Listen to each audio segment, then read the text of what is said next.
So my name is Joey Pavlik. I work at the Alamo Area Metropolitan Planning Organization, or the MPO for short, because it's a super long name.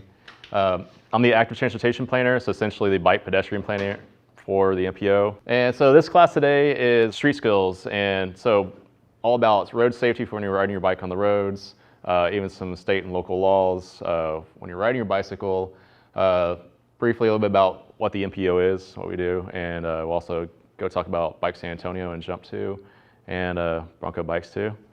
And so let's talk about rules of the road, some of the common laws, common collision types, how to stay involved, and of course, how to fit your helmet properly. I've also been biking since I was a kid, so biking to school, elementary school, especially in college. Worked at a bike shop for a little bit, but I just love biking, and especially when I was a kid, it was just fun to get around and go, just explore around. So, bikes are just amazing. Get you places you can't always go in a car, or even when you're walking, So a little bit about the MPO. A lot of people are like, what's the MPO, or what does an MPO do? So we're a government agency designated by the federal government, and to help with the overall regional planning in our area. And so we also help with designating federal and state dollars to go towards infrastructure projects. So regionally, we cover Bexar County, Guadalupe, Comal, and part of Kendall counties. And so again, looking at how to, conducting studies, how to improve, of course, not only highway projects, but of course, we're looking at how to improve our cycling infrastructure, pedestrian infrastructure, sidewalks, bike lanes, and even more than that. For instance, we've been working with the Capital Area Metropolitan Planning Organization, the one based in Austin. And so we actually looked at how to improve those corridors between our two regions. So actually looking very much regionally in terms of how to improve our bicycle and pedestrian infrastructure between those two regions. So again, a lot of y'all know how fast San Antonio and all of our surrounding areas are growing. So we have a lot of work ahead of us. But today we're focusing on bike safety, of course. And before we get too involved in this, as mentioned, it's National Bike Month, and I want to, of course, let you all know that we have a couple of cool events going on, especially from the MPO, but there's a lot of great things happening. Go to our website, alamoareampo.org/bike month. We also have a calendar on there with some of the group rides. We've been trying to put as much on there as we could to let the community know what's happening in Bike Month. But for one, if you've heard a couple of you Bike to Work already, so on May 17th, we're going to have our Bike to Work Day, and we've got 10 Energizer stations. Basically, it's a station where you can stop by, get a coffee, taco, or waffle, whatever they're going to have there. Get a goodie bag and a nice hurrah on your way to work, and nice pat on your back for biking to work. Because again, biking is awesome. It helps with improve our air quality, helps improve your own health, and many other reasons why it's awesome. We also have a great event coming up on May 18th, Bike Bee at Main Plaza. It's more so just like a big bike festival, and I think we've got it finalized to have a BMX show in front of the cathedral. We've got live music, a lot of activities and safety classes going on there too, and some vendors. We also have Frankenbike in the morning, so all around good time at Main Plaza that day, all about bikes. And so yeah, be sure to check out our website, especially if you want to stop at one of our Bike to Work Day Energizer stations. We're going to have one of the MPOs have one set up in front of our office in Southtown. Jump, Bike San Antonio, Central San Antonio are going to have one set up downtown too at the Little Patch Garden. But check out our website and find all those details. So also, if you're already riding your bike, see a lot of you ride your bikes already. If you rode here today, do y'all record your rides in Strava or any apps at all? Okay, well, so first of all, record your ride in Strava. It's if you don't know about it, it's a tracking app for whether you're running or biking or even swimming too. But TxDOT, Texas Department of Transportation, actually purchases data, and agencies like ourselves or even City of San Antonio can use this data to help plan better. So we actually use that to help assess where we can put our Energizer stations this year. And but also, if you're already doing that, we have this app called Alamo Commutes, and you can link your Strava data to Alamo Commutes, or link your Strava app to Alamo Commutes, and log your ride and win some prizes this month. So whether you're riding your bike to work, going to the grocery store, or just riding for fun, you can win prizes. And so the more trips and more miles you log, better chance of winning prizes. Stay involved in general, because we always have funding calls or calls for your advice on how to plan infrastructure in our area. For instance, Bexar County is in non-attainment for air quality right now, so we had $60 million from the federal government to help improve our air quality, and that's going towards infrastructure projects, whether it's through technology to help improve traffic congestion, or even the city of San Antonio and a couple areas also requested money for bike or pedestrian projects. So we actually just finished our, hopefully y'all gave some public comments on how you felt about those infrastructure projects, but definitely if not, keep in touch with us in the future so you can see how you can get involved and give us your feedback. All right, so again, y'all talked about why you love biking. It's just another, I mean, there's so many reasons why we all love biking. It's National Bike Month. We've been, talking about all the glory of this, Bike San Antonio, Bronco, Jump. We've all been talking about why biking's so awesome. The health benefits, economic benefits, cheaper than driving a car, of course. It's just more fun. It's a lot of fun to even trick out your own bike, whether it's, changing out your pedals, whatever else. It's a fun thing to do. Improves our air quality and it just feels nice riding up to work or wherever you're going, put it in the bike rack, you don't have to worry about looking for a parking space or anything. It's amazing. This is from the city of Portland. It's taken a few years ago, and it's just talking about, or they took a survey on how people felt when they're riding a bicycle. So how many of y'all currently are confident to go ride in the street and go ride along like a main street like Broadway or something? Okay, I've got some very confident bicyclists here.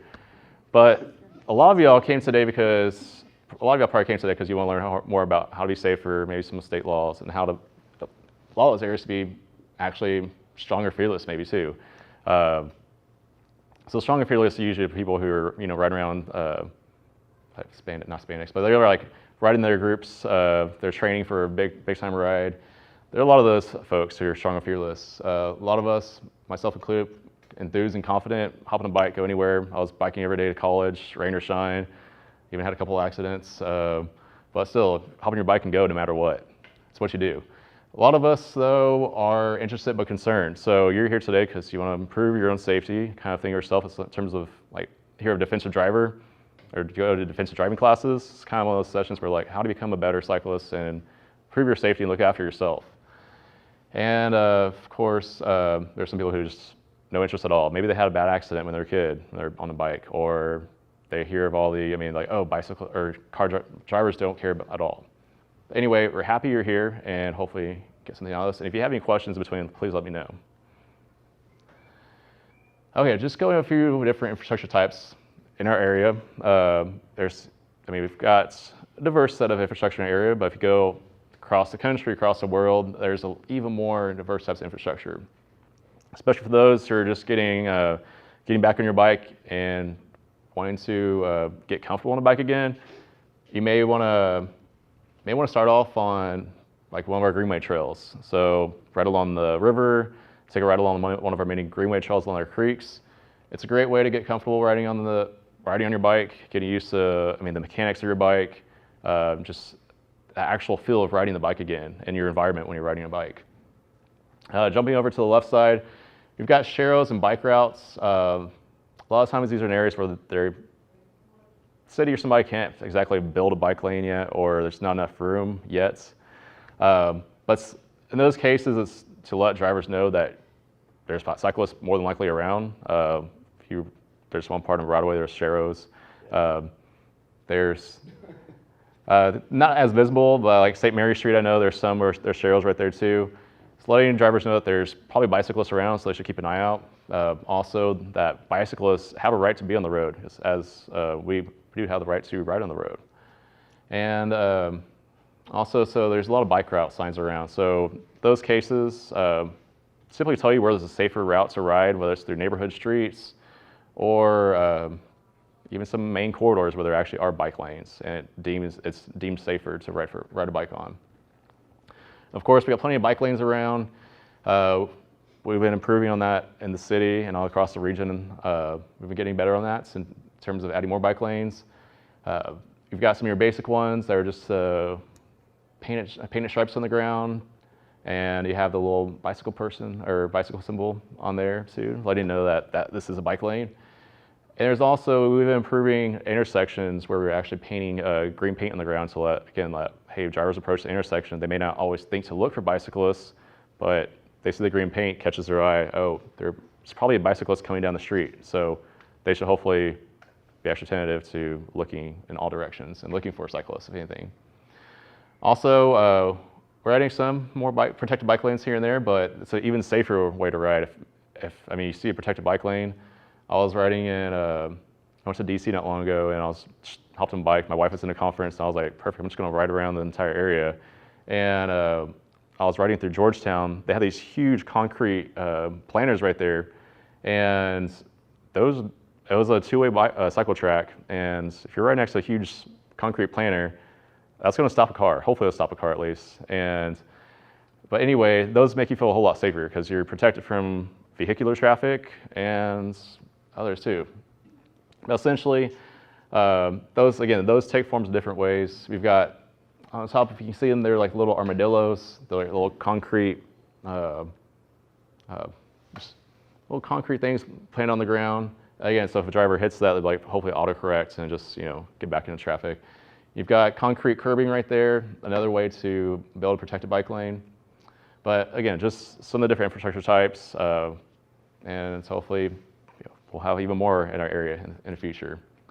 Okay, so a little background on street skills. We use pretty much the curriculum from the American League of Cyclists. They formed in the 1850s, back when cyclists were competing with the horse and buggy for space in the streets back in the day, and they've been really great in terms of promoting things like National Bike Month and just overall cyclist safety and advocacy.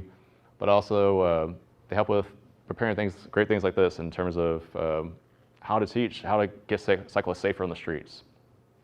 So of course, first of all, as cyclists, we do need to follow the law, the same laws that we follow when driving for the most part, because after all, when we're riding a bike, we're considered that we're operating a vehicle.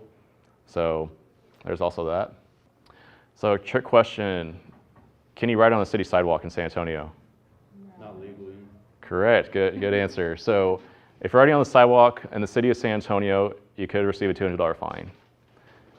However, if you see a police officer riding on the sidewalk, he can legally ride on the sidewalk. So if you come to the sidewalk, you're legally supposed to hop off and become a pedestrian. So that means hopping off and walking your bike just like this woman is right here. So just another trick question. It's really hard sometimes, especially when we don't have all of our infrastructure around, like all the proper bicycle infrastructure. A lot of times, different generations will say, hey, teaching the kid to ride on the sidewalk because it's safer, but in our city, it's technically illegal to ride on the sidewalks. Just a good thing to remember when you're riding your bike. Okay, another good reason to ride on the street, if you're riding your bike on the sidewalk, you're gonna be less visible to motorists. And it's just one of those things where a lot of times, especially in our own city, in our region, we still don't have a lot of bicyclists out in the streets or pedestrians at all, or at that. And our numbers are growing, but still there's a lot of people who aren't aware, don't think to look hard enough for bicyclists, pedestrians. They pull up to the stop sign and run right through. And sometimes if you're riding your bike, as happened the other day, I was going home and some person was like, cut to the stop sign real quick, and I was like, dude, you cut me off, essentially. But a lot of people don't look, and so it's even more important to ride where you're visible. So again, hopping off the sidewalk and ride in areas where you'll be seen. So of course, do not ride against traffic, especially do not ride on the sidewalk against traffic, because they especially would not think to look there for you. And especially if you watch out where you're riding to next to a car, because you may be in the person's blind spot. Just like when you're driving, you could very easily be in a person's blind spot when you're on a bike. But, you want to give yourself about 3 feet of space from the curb. It's this way, again, so not only that, so the driver will hopefully see you and they can go around and give you that 3 feet of space that they're supposed to legally give you when they're passing you. But typically, give yourself about 3 feet of space from the curb, especially if you have to sort of miss something and there's a pothole, there's debris or something. Make sure hopefully that car gives you enough space as they're legally supposed to. It's state law and adopted by city ordinance too. They're supposed to give you 3 feet of space. But that's at least a good way. We'll talk about some other ways to also be more visible and predictable. So we'll go into that a little bit too in a bit. As we're operating a vehicle, we're supposed to stop at stoplights and stop signs. Some other states have laws in place where you can do the Idaho stop, where stop real quick and go if you're at a traffic light, but currently do not have that in Texas yet. But again, take a quick break, especially if it's getting hotter. So take a quick break and stop at the stoplight. And also, you never know what traffic's coming on from either direction. You may have a car or an ambulance or a police car flying through the intersection. So think about your own safety too in that sense. Okay, so another reason why you should not ride against traffic, think of the salmon swimming upstream, and they have the hazard of the bear about to catch them. So it's very hazardous to ride against traffic for many reasons. But I know, like, one day I was driving up Broadway in the Alma Heights area. Some person was turning in front of me, making a right turn, and there's a cyclist coming on my side of the road riding against traffic. And so he kind of swerved out because that car that was in front of me was turning, and he was super close to traffic, like traffic going against him. So another reason, like, he was not seen until the very last minute. So luckily he was far enough for me, to, for his own safety. But again, it's about being seen, being visible when you're riding with traffic. Because again, it's a vehicle where you can get a ticket. I was in college once. I went to Texas A&M, and I was riding around, and there's like construction in the area, and I was riding against traffic on the bike lane because the road was really wide, and I was like a freshman at the time. I was like, whatever, I'll just ride against traffic. And the cop actually there's a cop sitting around, and I didn't think nothing of it. He gave me a warning, but he gave me the whole lecture and whatnot, but you can get a ticket for that too. So just beware. But again, it's also about being in the person's field of view. As you see this person coming, I guess, traveling to the right, driver B over here, they wouldn't think to see you riding against traffic like that. They could be making a left turn and not think to look to the left of them. So if you're riding like, oh yeah, I have the right to go, that car may not see you when you're driving through the intersection. And same with driver A. He may just be looking and on his left side for cars, coming as they're supposed to, going left. Or going west in that sense. But driver A may not think to look to his right side over there for you too. So as you can see, the bicyclist riding in the correct way, he is technically in both of your field of vision. So again, it's about being predictable and being in, like, knowing that those drivers see you, and following the laws in a sense too. Okay, so speaking about staying visible, this is part where it comes in terms of giving yourself 3 feet of space, especially as you see on this road where there's no bike lane and there's cars parked there. You also want to give yourself 3 feet of space. Somebody opens a car door, you just swerve real quick. Again, hopefully the driver's giving you room to pass by too. But again, it varies by streets. Hopefully if there's a car behind you, be courteous too, and don't take the full lane, because you can, as a vehicle or as a bicyclist, take up the full lane of traffic. But also be courteous and let somebody pass you, move over a little bit. Yes, sir. So yeah, I had a question about like the legality of taking up a whole entire lane, or riding like 2 riders both riding side by side and going down a lane. Like, is that any lane that's under a certain speed limit, or like what's the legality of that? Can you take up a whole lane only when it says may use full lane, like a sign like that? Like, I think there's a sign like that on like Houston, like. You can take the full lane technically anywhere, but especially if if you're riding down Broadway or something, and it's like 2 lanes going south, and you're 2 bicyclists riding abreast, like that. You can definitely take the full lane. The cars can still pass you Easily on Broadway. Right? Yes, but I mean, if you're riding somewhere where it's a street 1 lane in each direction, Okay. you're riding 2 abreast, you can take the full lane. But if there's somebody behind you that are wanting to pass you, Yeah. I would say, if possible, try to make it go in single file line. Yeah, and then let them pass. Okay. Yeah, and just be courteous in those senses. Signal to them? I mean, I don't know, And that comes in, of course.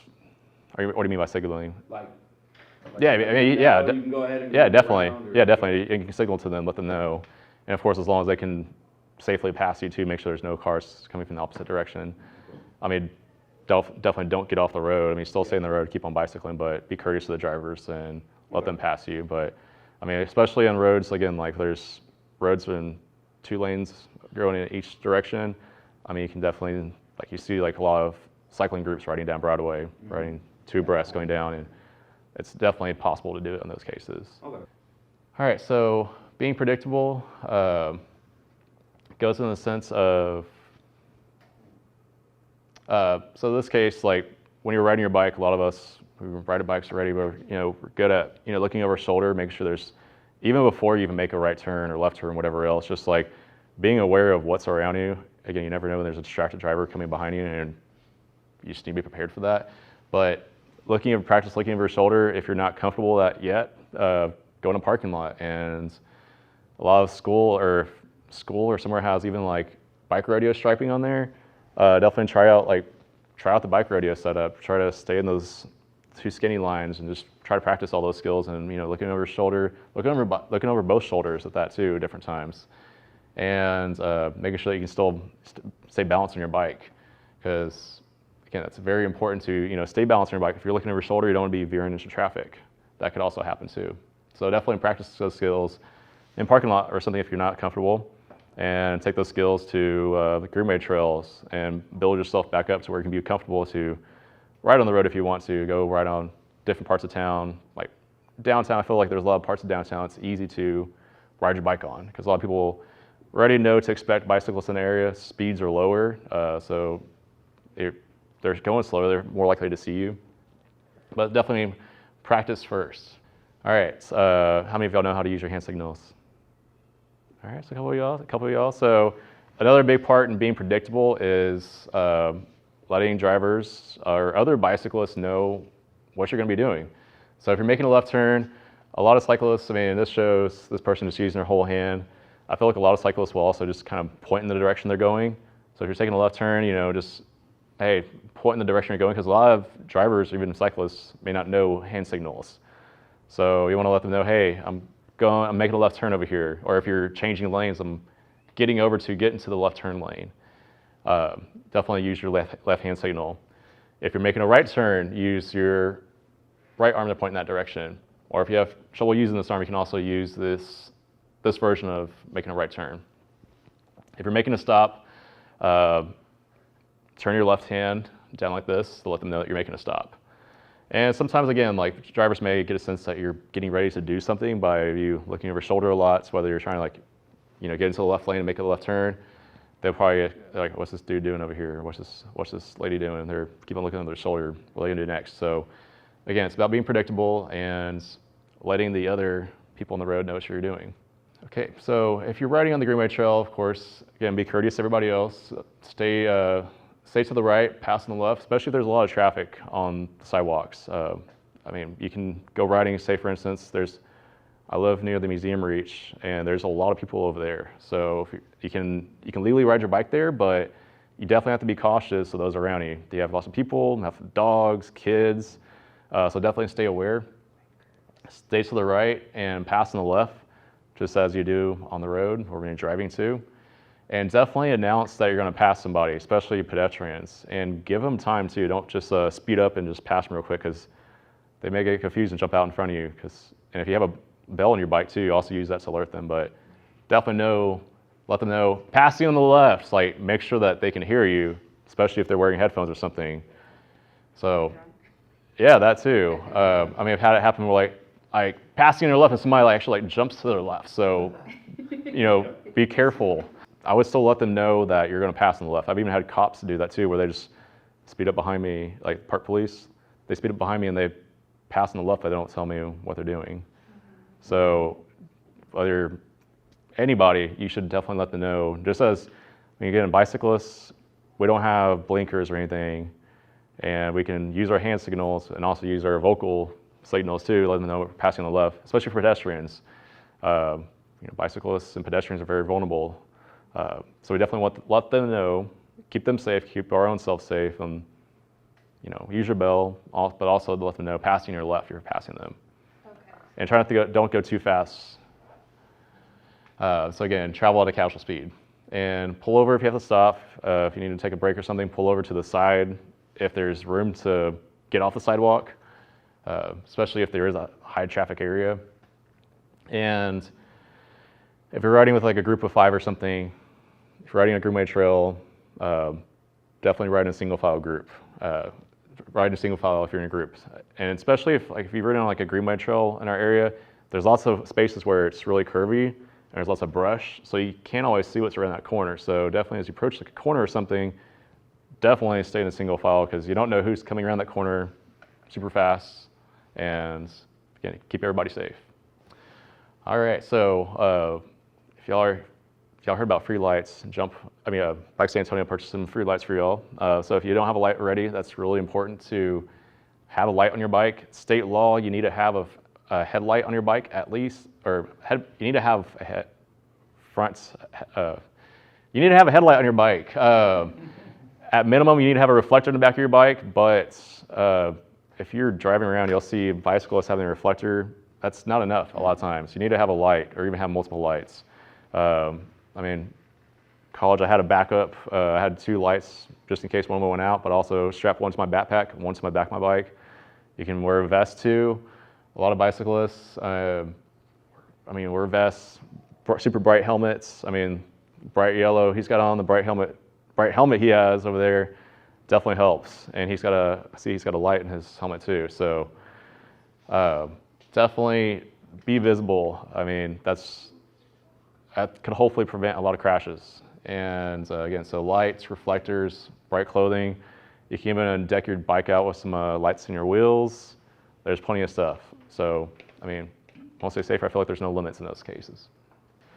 Okay, another big safety tip. Even if you're so tempted to jam out on your way to work or just riding for fun, definitely keep your ears open. I'd recommend to not ride with anything at all in your ears. Some people jam out with the speaker on their bike. That's cool as long as you can still hear stuff around you, hearing, again, ambulances, fire trucks, police, or anything. You want to hear what's going on around you, dog barking and dog chasing after you. You want to stay very aware of those things. And of course, we can all get distracted with our phones when we're driving. Same thing with the bike. Try not to be distracted with your phone. Put it down and plan your trip out ahead of time. If you need your map, mount it to your bike, but try not to be messing with it much, or keep your eyes on the road. Because again, you're still balancing on your bike. You don't want to be swerving into traffic and have the possibility of having a crash. So these are some of the crash scenarios here where hopefully I can explain it well enough. But this is a case where bicyclist is approaching the intersection. There's a car coming from this side over here. And again, like I mentioned earlier, some people will just, is it the California stop, where you just like stop real quick and like roll on through? I think it's Californians, but it's just the name again. So in this case, again, being visible, as you can see, it's kind of faints right here, but this shows that this person has a field of vision going down this direction. So technically this bicyclist, or like where this person would this driver would more than likely look. He may look where the bicyclist has already passed through. And so in these cases, definitely a lot of bicyclists may even try to like make eye contact with the other driver, make sure like they see you. And sometimes the driver will be like, yeah, go ahead. They'll let you go they'll give you the right to go past the intersection. A lot of times you may think the driver sees you, but they may actually not see you. So be even more cautious. So if you're driving through the intersection, make sure, be very mindful of your surroundings, especially if, this person's going straight. And especially at a stop sign like this. So in that case, I would suggest riding out a little bit further out, especially if, you're in a travel lane or in your bike lane. If there's cars already there, you can hop behind one of the cars, because usually a car goes in front of you. This driver will probably see that car. They should see you behind that car. But if anything, just hop out further into the intersection and pass through that way. Okay, this is one where like the whole turning scenario there, like I mentioned, where I had that same incident where that bicyclist riding against traffic and the person turned. In this case, you're riding, next to this car up here, but he's already through the intersection, he sped up, you're still going, but maybe that car up there just pulled up and he didn't see you next to that car waiting at the light. So be mindful of situations like this where this car right here is driving through the intersection. this car right here is about to make a left turn. Again, he may not see you, and he may see you at the very last minute. So in these cases where there's a lot of traffic, especially intersections like this, I would suggest not pedaling too fast to the intersection and be prepared to make a quick stop if needed to, again, keep your own self safe. And hopefully you're wearing a helmet too. But keep pedaling, make sure you're all good to go, keep pedaling, but try not to go too fast. Be prepared to make a quick stop if needed. And again, you can ride further out left, so hopefully they will see you. All right, so this is another one where it's like, okay, you're riding next to a car, you would think they'd see you, they're gonna look through maybe they're gonna look through their passenger side over here, but they may actually just be looking towards the other traffic over there. They may not think to look to their right side. A lot of drivers don't think to look through their passenger side view mirror, or even think to look to the right of them, or even make a very good intention to look at their blind spot, because you may very well be in their blind spot right here.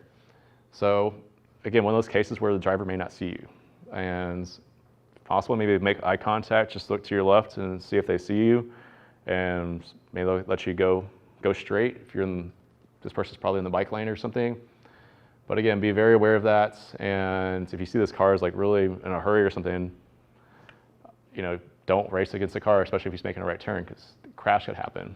But definitely use your best judgment in these type of scenarios, and make sure the driver can see you, make sure you can kind of get a sense for what that driver's going to do. And cases like this too, it's also okay to hop in the main travel lane, get in, especially at intersections, to travel directly behind this car. So you're going to be safe. That car can go, then you'll be the next one at the intersection. And if any other cars at the intersection, they'll see you, and should be good. Like, he brought up a good point about the boxes. So I think it's on Main Avenue downtown. They have it painted to where there's a bike lane that goes in front, the cyclists are supposed to go in front of traffic, but even be cautious there, because drivers are going to be like, what? Why are you doing this? Because they have no idea why it's painted like that.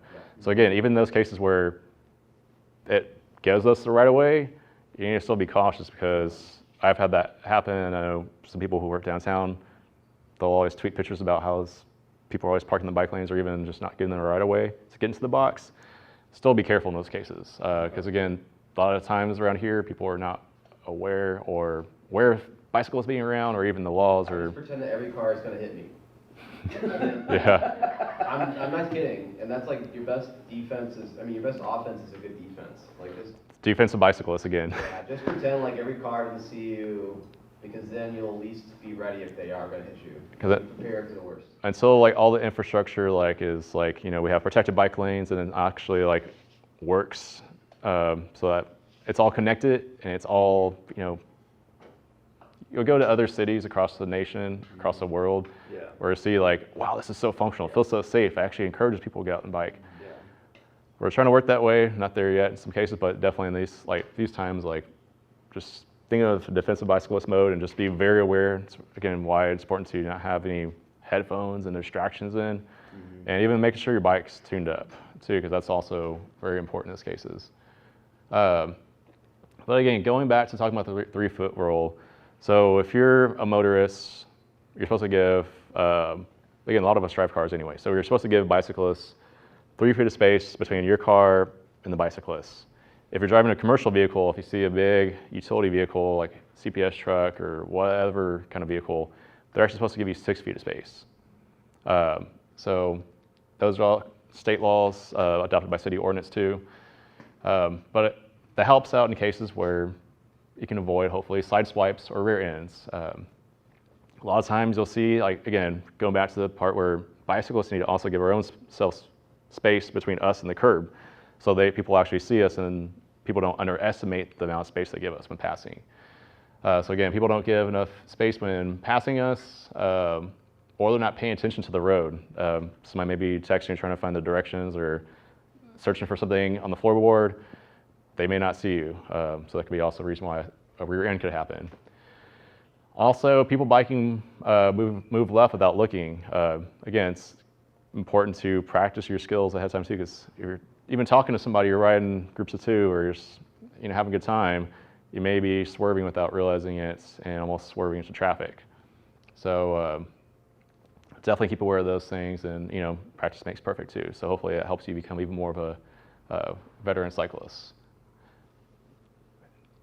Okay, so talking about car doors earlier and giving yourself 3 feet of space. In this case, there's a bike lane right here, and it's actually the state laws in this are kind of interesting too, because like in terms of like hopping out of the bike lane, but especially in cases like this where there's our office is in Southtown over at St. Mary's in Alamo, and like Alamo runs right in front of the friendly spot over there. If you're riding that bike lane, there's a lot of parked cars right there. So again, give yourself 3 feet of, give yourself some space, even if you're in a bike lane and it's a busy day, it's a Saturday or something, a lot of people going in and out of their cars, or if it's first Friday or something, be very cautious. And if you don't feel comfortable, there's a lot of people opening their car doors, I would hop into the travel lane, to be safe. Or if anything, right to the far left of the bike lane, because especially here, like, again, staying aware of, car horns beeping, somebody's locking their car, unlocking their car.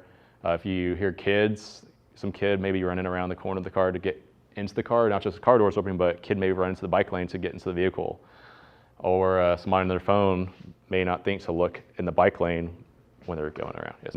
Legally, you're supposed to stay in the lane if the bike lane's there, but if there's hazards, you definitely want to give yourself space, and if needed, either get into the travel lane or give yourself enough space so that you're avoiding that hazard. Again, whether it's a car door, pothole, any sort of debris, but legally you're supposed to stay in the bike lane. Okay. So that's actually state law. Okay, so this is the video. Going to key up in just a second, but there's a lot of railroad crossings in our area, but across our country even too, where there's really bad railroad crossings like this, where it crosses at a nasty angle. And if any of y'all have interacted with a railroad crossing, it can be kind of interesting, especially when you cross one like this. You need to cross it at a 90-degree angle and make sure that both of your tires, both of your wheels, cross it at the angle.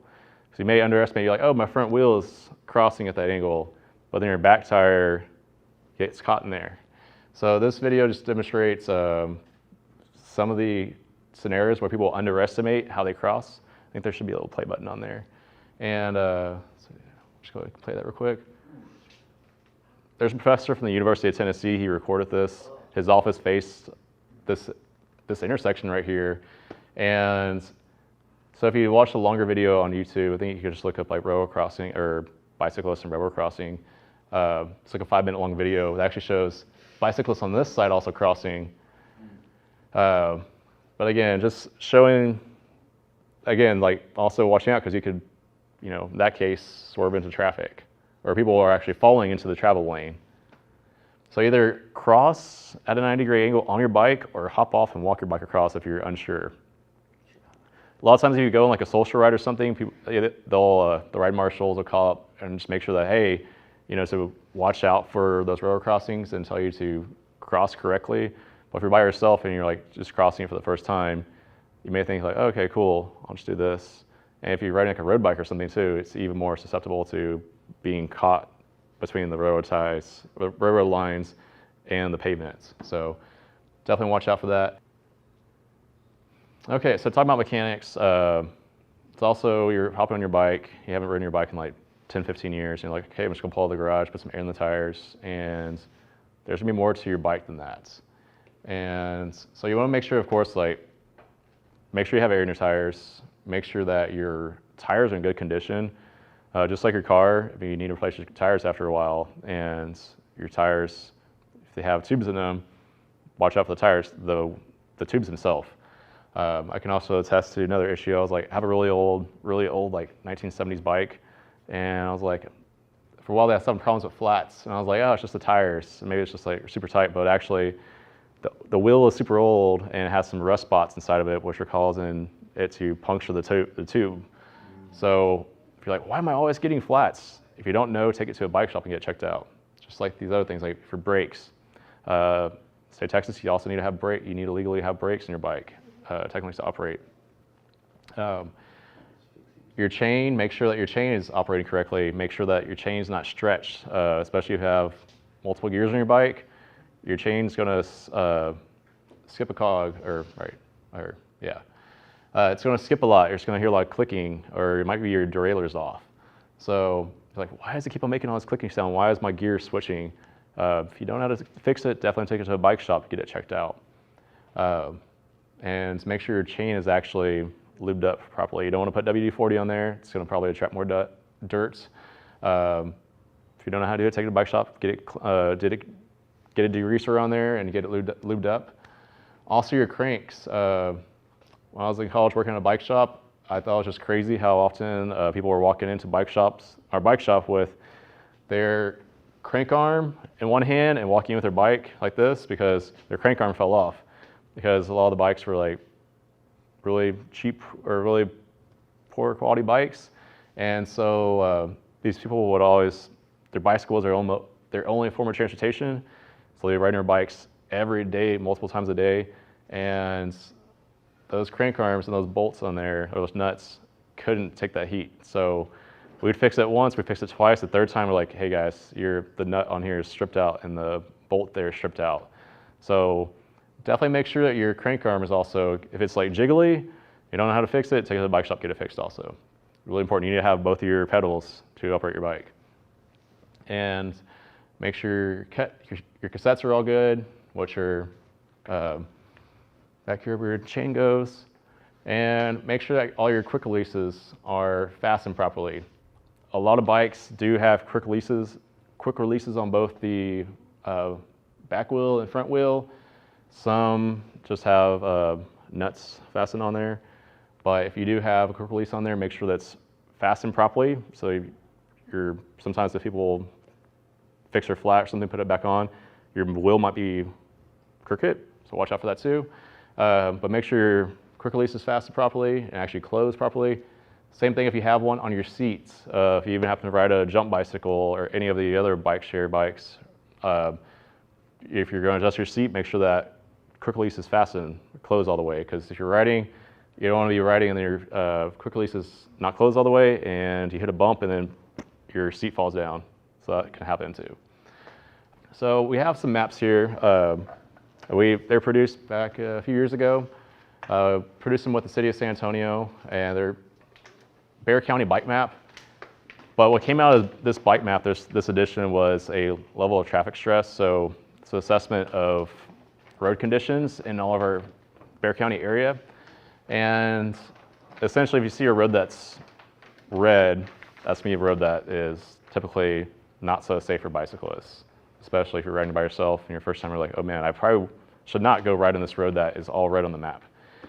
One cool thing is that, so we have these bike maps here, we have bike shops, we take them out to the community and different community events. We also have this great tool online that's free and available for y'all to use, anybody in the public. It's called our IMAP. And so we go to alamoareampo.org/IMAP.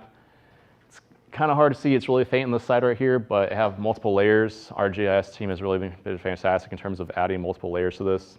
It has our long range plan, short range plan, that's again for infrastructure projects. And it also has a lot of other features, especially for really interested in bike facilities. You can see what our level of traffic stress is. There's also the layers for greenway trails, trailheads. Right now we have different swell cycle stations, even like shoulders where you can actually ride your bike on. A lot of other layers too. We try to update it as much as possible, but we're also working with a lot of different agencies in terms of getting that information. But also a great resource, and also has crash stats on there too. So if you want to see, I think it has 2017s on there, and we're working to get 2018s updated.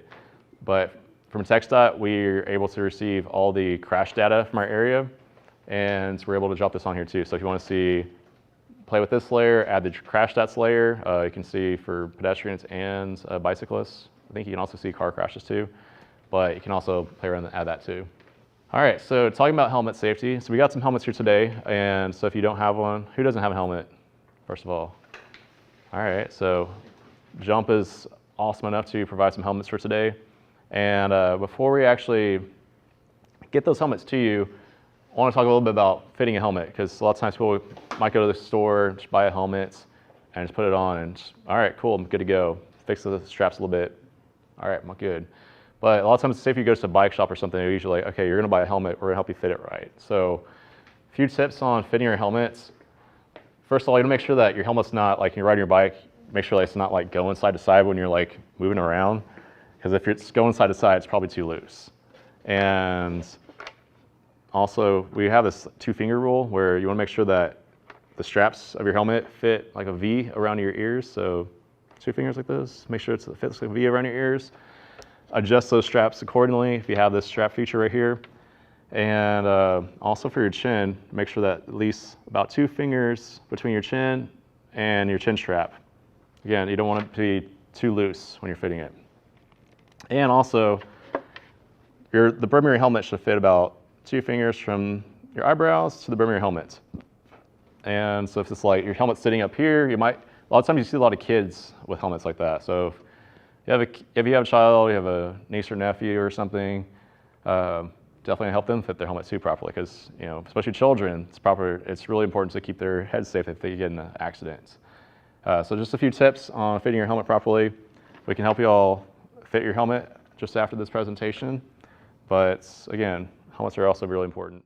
Here with Jump Bikes, I'm just going to tell you a little bit about who we are. So I know we talked about earlier why biking, pretty much the same reasons. We all love biking. It's just the healthier option. It's fun. It gets you to places you need to go to faster, especially if you live in the downtown area. I myself live in the downtown area, so just ever since the Jump Bikes came out, it's just so convenient for me. I feel like I never drive anymore, so it's awesome. So what is Jump? We are an Uber-owned company, so what Uber's trying to do is just trying to create more forms of transportation in the local area so that we can minimize traffic. So many, especially in downtown when there's events, it gets so packed with cars. If we can start biking and scootering, it would definitely minimize all those cars in those areas. We do have the bikes that you've seen here in this picture. I don't know if you can kind of see it or not. They're bright red. We made them that way so that they're easily spotted. They do have light in the front and light in the back. We also have the scooters that are electric, but of course I'll be kind of focusing more on the bikes right now. They are dockless. I know you said they're dockless, so that means that you can pick them up wherever you see them and you don't have to return them where you found it. On the app, it tells you if you're in a no parking zone, if you can't park it in a certain location, the app will let you know itself. So you can just pick it up if you see one. If you're just walking down the street and you see a bike, say, hey, let me jump on a bike so I can get to my location faster. Reserve it, pick it up, drive it, drop it off there, and that's that. So like I said, they are dockless and they are electric. On the app, we have 2 apps actually. It's easier and more convenient to reserve the bikes or the scooters on the Uber app just because everything is on the Uber app, but we do have another form to reserve those, and that's on the Jump app.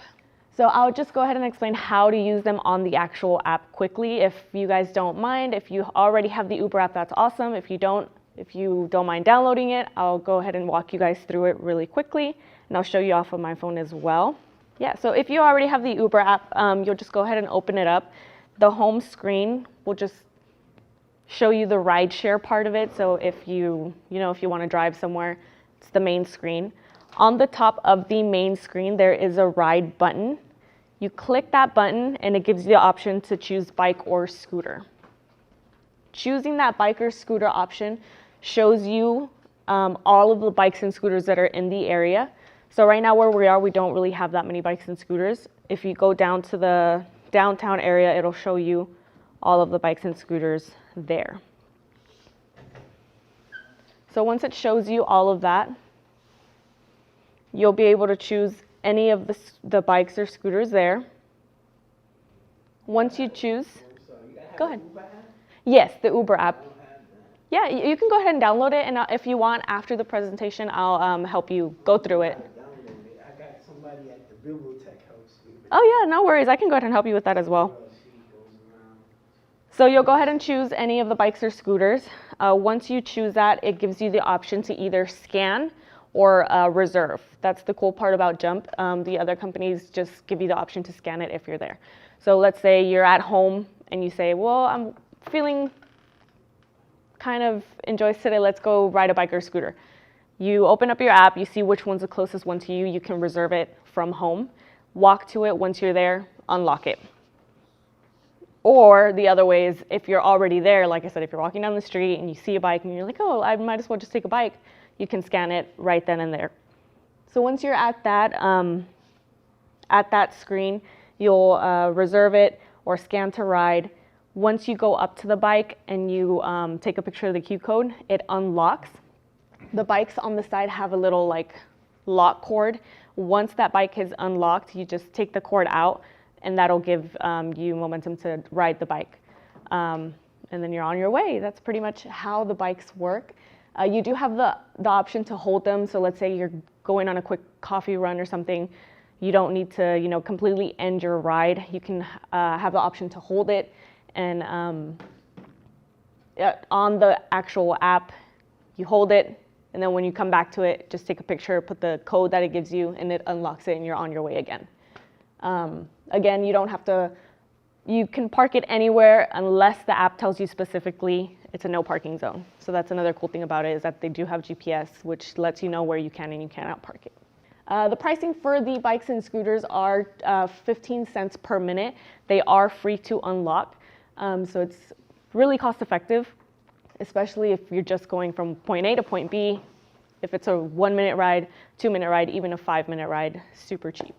We did launch our first promo codes this month, so please feel free to take a picture of this right now to take your first ride free on us. And please feel free to share this with all your friends too, people who have not used Jump. Encourage them to ride them. To add the actual promo code into your app, you'll go ahead and go onto this screen. Once you're at the bike or the scooter, it'll give you the option to reserve bike or scan it. It'll show you, it'll pop up this screen right here where it says choose payment methods. At the bottom where it says add promo code, you'll go ahead and add that promo code and then it'll apply it. And then once you confirm to reserve it, it'll give you that ride for free. Do you guys have any questions for me? Yeah, absolutely. So how far can you ride? Depending on the battery usage, it usually tells you on the app if they need recharging, if they don't, if they have enough battery. That goes for the bikes and the scooters. If you come up to a bike that you see, oh, this doesn't have enough battery, just look for another bike. Usually our team is really good about switching those out pretty quickly. So we don't have much of that, like just battery-less bikes or scooters out.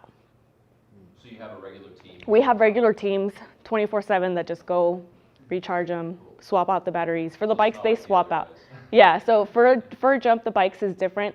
Since they do have the batteries on there, our team just goes out. Instead of bringing them back to the warehouse, which takes longer, they just take the batteries with them and swap them. Mm-hmm. I build electric bikes, so this is a kit that I sell on my website that I can put on any quality bike. And the motor on this particular bike is here. And what it does is actually replaces your regular pedals and cranks. So with this system, you have you have a throttle. And so this particular system can go up to 30 miles an hour if you like it to. Or there's also what's called pedal assist. And that means when you start pedaling on your crank, the motor kicks in, you can hear it. And then there's also emergency brakes that shuts the motor off. But why I do this is because it's a lot of fun. It saves me a lot of money. I don't have to use a car as much. Here's the battery pack as well. And most e-bikes have some sort of display or screen. It gives you things like how fast you're going, how many miles you've ridden, how long of a charge you usually have. And this is the battery pack. They just use what looks like a laptop charger. And it takes 2 to 4 hours to charge it, depending on how much you drain the pack. But usually I just charge it once a week, and that's good for me. And the one charge usually lasts about 20 to 30 miles, depending on how fast you're going. And I just think e-bikes are great because they kind of limit a lot of the physical limitations that we all have as cyclists. Maybe that's why we're not on those busy streets like Broadway and whatnot. I just like having it because when I need to scoot, I scoot, and when I want to pedal, I pedal. And so it's kind of the best of both worlds. Yeah, so we're just a local startup here, Bronco Bikes, broncobikes.com, Bronco with a K. And we're just trying to get our business and get going. And I think Jump is a good way because people might try a Jump bike and say, hey, this is really cool. But maybe I want my own electric bike in the future, and that's where Bronco Bikes can come in. And there's also some great shops here in the city also that have electric bikes you can try out. And if you haven't tried one out, I really highly recommend it because it's a heck of a lot of fun. Like, you know that smile you got on your face when you're going downhill? Well, now you have that smile going uphill. Yeah. But then also want to talk on behalf of bikesanantonio.org. We're a nonprofit here in town advocating for bicycle infrastructure. And we have petitions on our website. We have one for, we're looking for protected bike lanes on Broadway, Fredericksburg Road, St. Mary's, Cincinnati, East Houston, and we're looking at maybe Bandera Road and some other roads that we want to claim as, hey, look, this is where cyclists are in the city. How can we make the bus stops, the sidewalks, and protected bike lanes all work together so that the bikes have their place and makes the car drivers happier? But that's why I do the electric bikes, because I can't wait for the city to decide when they want to put a protected bike lane on Broadway, which is one of the main streets I use every week. So that's why I got involved with bikesanantonio.org, just because I really thought their mission statement was great and what they're trying to do, and I wanted to be part of something bigger than myself.